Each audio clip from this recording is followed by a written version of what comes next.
Okay, so the things that excite me are the aspects of subversion and bouffon. Are you familiar with bouffon? Very, very briefly, you're talking about the clown practice? Yeah, the clowning practice. We practiced that when I was in the School of Toronto Dance Theatre. That was the first time I learned about it. But the thing that I took away from that lesson was the clown is smarter than the audience. And I think that there's something really great about the actors having multiple parts and having so many kinds of awarenesses that they create the reality for the audience. And it's kind of a cool experience in how the play was put together. And I like the corsets. I think that's a really neat look. I love the corsets, honestly. I feel like the corset, when they finally gave us the corset, it really brought, for me at least, the Archduchess to life. I like the black boots, and I think that the black boots and the corset are two things that, even if there's not a feminine heel, you can still read this androgyny to the boot. And then having the corset, then it gives everybody this new kind of like human structure that eliminates the things that we think are the signifiers of the male or female form. Yeah.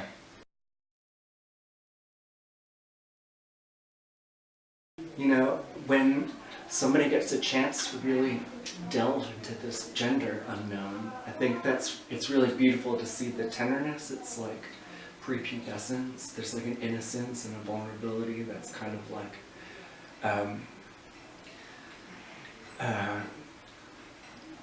it's beautiful to see. It's like watching a plant grow. Yeah.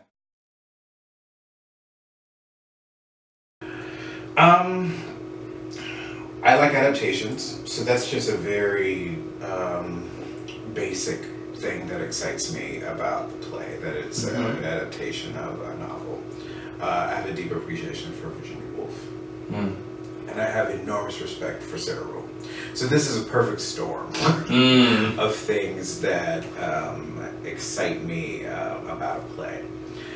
And I think that's sort of surface, but I think beyond that, deeper than that, I like the fact that it's a play that is told by a community of people.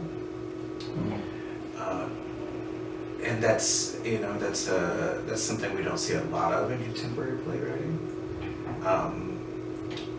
And I think the history of theater, if we go all the way back, is sort of steeped in this idea of a group of people telling a story together. So I really appreciate how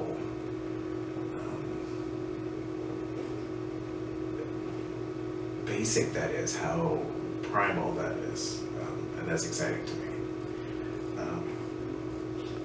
And I love a quick change sort of play. I love character doubling. I love the meaning that a production can create through who plays this person, and then they play this person, and then they play this person, and that you can create meaning both through the casting of the actor, all the way through who you choose for that actor to play specifically. Excuse me.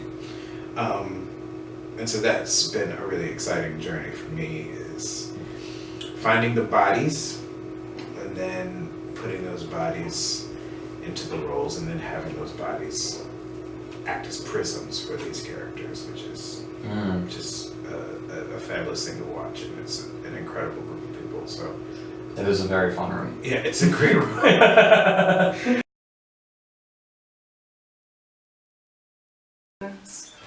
I think that when you experience separateness in gender, it can sometimes feel very dangerous. Of like, okay, like everyone's staring at me, or they're all talking about me, or everyone has looked at me and made a comment about me, or, you know what I mean? Like, there's this sort of danger of failure at conforming, or failure at performing an expected role. And then once you realize that, that's when you form this resentment, or you learn something new about that gender that you only witness because you experienced something weird and traumatic. Like, ooh, that felt icky, but why? I've never really had a way of understanding what that was. Oh, it's because men hate women and they think that they're not allowed to have property and otherwise dead. You know, like, Yeah. oh, I think that that was sort of like this chilling thing of like, if there was a way to suddenly experience losing all of your property theatrically, like, that would just, you know, it's like the color fades from the movie.